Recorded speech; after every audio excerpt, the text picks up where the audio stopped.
Hello and welcome to Pine Notes.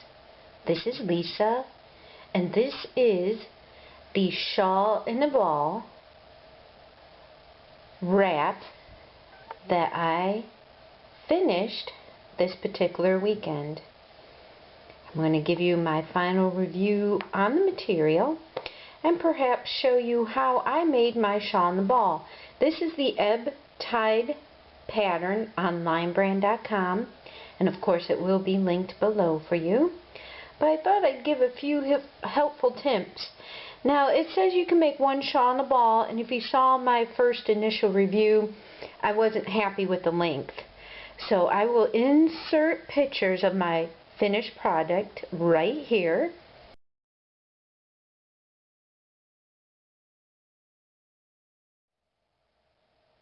As you can see, because of the length, you can wear it a variety of ways.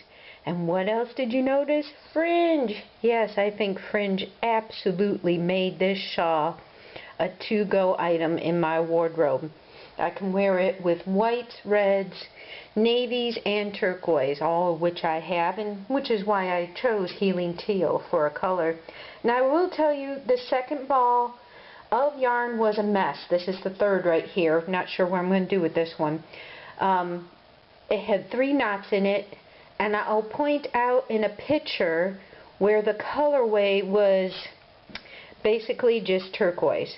It didn't have the nice fade of white to navy. It didn't have the nice dark colors, and because of those 3 knots, it just wasn't as satisfactory of a product, made it a little more difficult than it already was.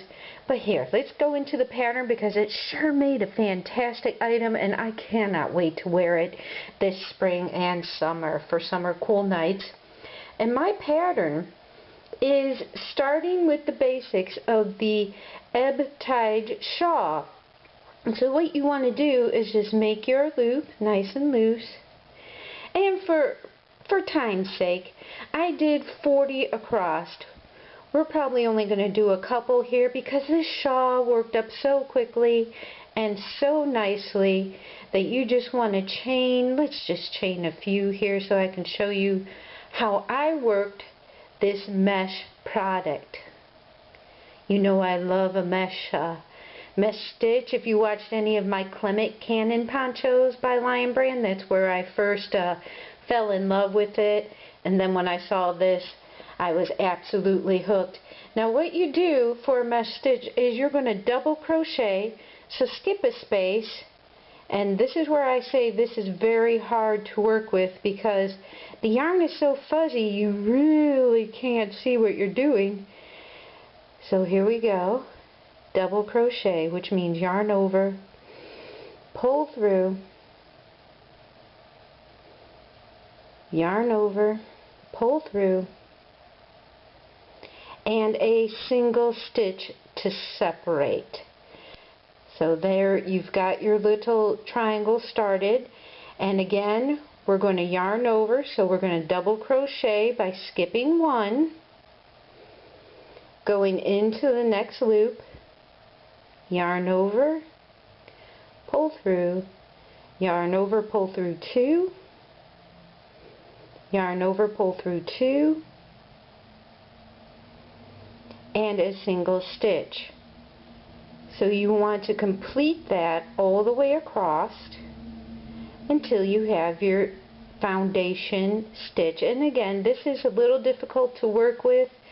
Not hard, but if you can feel your stitches and keep track, then you're well on your way.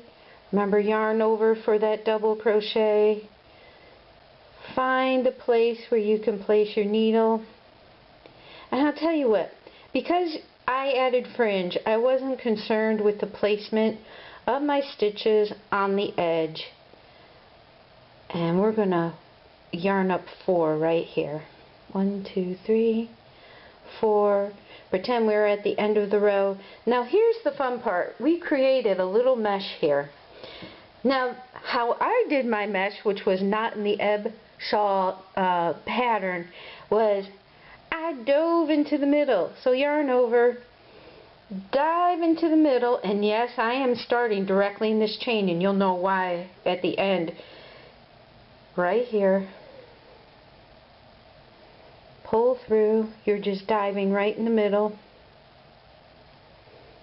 pull through 2, single stitch, yarn over for a double crochet, dive right into the middle, there you go, pull through, yarn over for your double crochet, pull through 2, single stitch.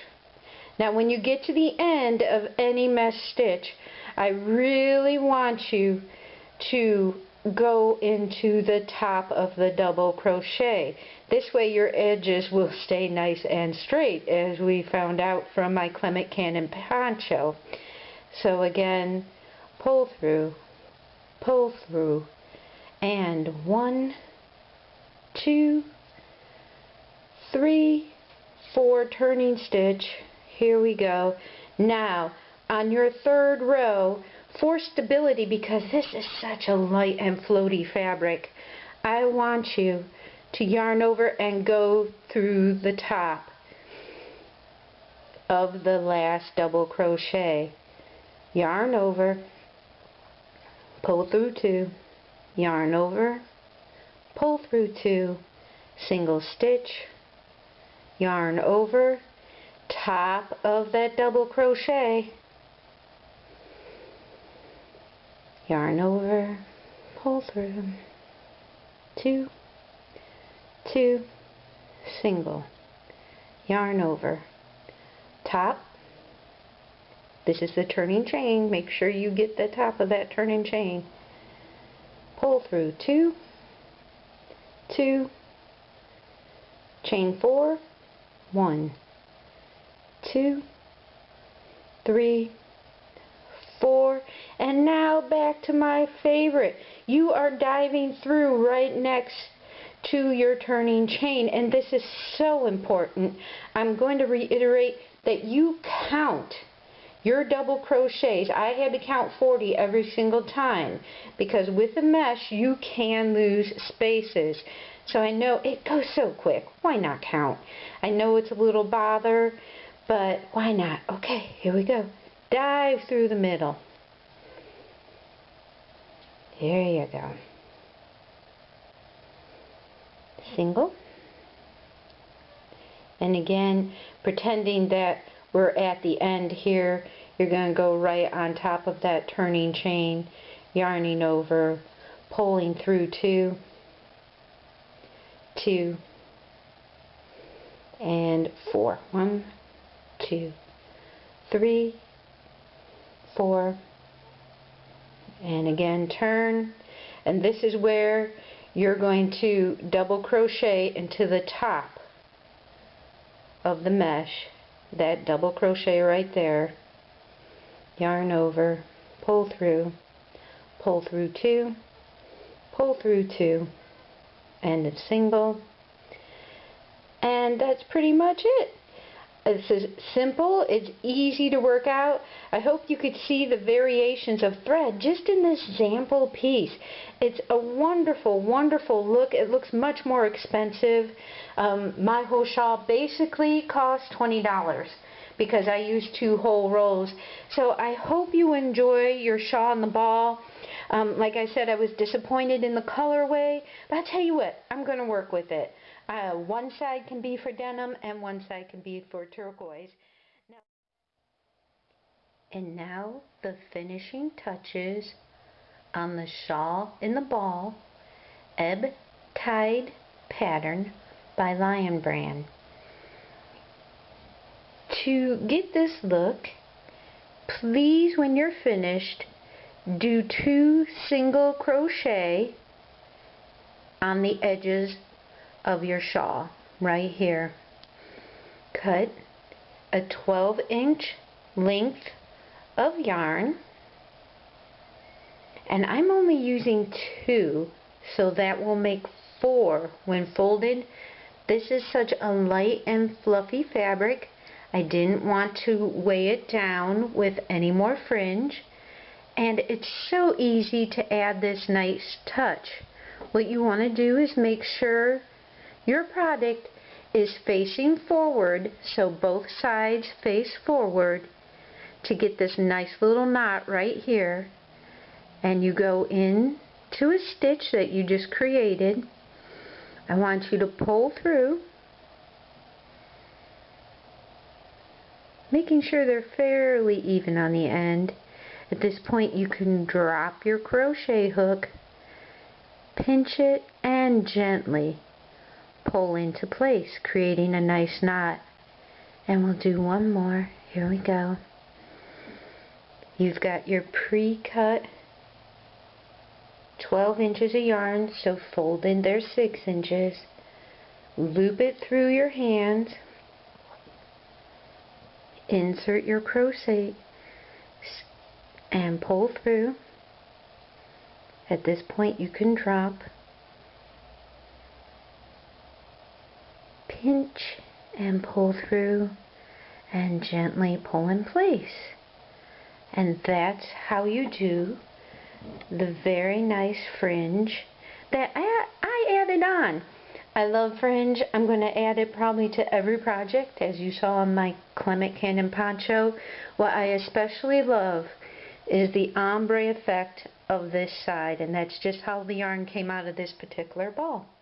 So hope that was helpful on how to do the fringe. As you know, if you watched my Pat Catan's haul video, my mother wants a shawl. I've changed my mind on the type of shawl. Here's her yarn she wants. Community coral. Look at those colors. Beautiful, beautiful, beautiful. I changed my mind on the type of shawl she wants. She's a little shorter than me, so I think this wouldn't work for her. So I'm going to make her a nice, this is an easy beginner level 2, never made it. This is the Somerset Shawl by Lion Brand at lionbrand.com, and I'm going to be working a triangle. So here's it. I mean, really, it's so easy. I think it would be perfect for her, and again, I'll show the variations of how to wear that. Now, I have not forgot, this is my Calming Desert, the one that was on back order from Lion Brand for quite a long time. Look at those colors, Calming Desert. It's going to be a while till I get to this one because I have some exciting things in the works. But this was the hexagon shawl.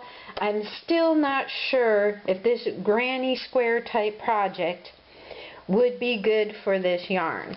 So I will have to do a couple test samples, but again, I like multi-uses in shawls. I liked it. It's a neck wrap, it's a long wrap, and it's a vest. That's one of the reasons. I'm just not sure on the material itself, but I do love the colorways of this. But these are the only 3 I'm going to purchase right now and use up. We'll see how the rest of the balls work out. The colorways are just incredible. It's just a little difficult to work with, and like I said, I'm a beginner just like you. So you might be an expert at this and say, that's no trouble. So as always, I want you to make it a great day. Let's crochet.